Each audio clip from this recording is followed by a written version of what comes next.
Video చూస్తే ఏమైనా guess చేయగలరా? హై నియోఫైల్స్, అవునండి, మీ గెస్ కరెక్టే. దేవుడికి పెట్టిన విడిపూలతోని దర్వాజాకు దండ కట్టినాం. చామంతులు గులాబీలతోని దండ తయారు చేసినాం. ఇందులో మామిడాకులు కూడా ఉంటే కుచ్చితే చాలా బాగుంటుంది, ఇంకా కొంచెం బ్యూటిఫుల్గా కనిపిస్తుంది. అట్లాగే దేవుని మెడలో వేసిన దండను కూడా దర్వాజా కట్టినాము.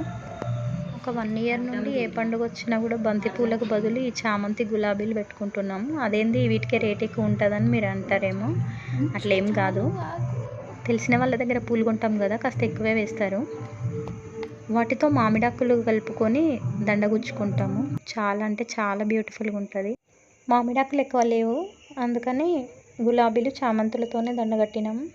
పండుగల్ని కంప్లీట్గా సెలబ్రేట్ చేసుకోవాలండి, అప్పుడే మనం ఫుల్ హ్యాపీగా ఉండగలుగుతాము.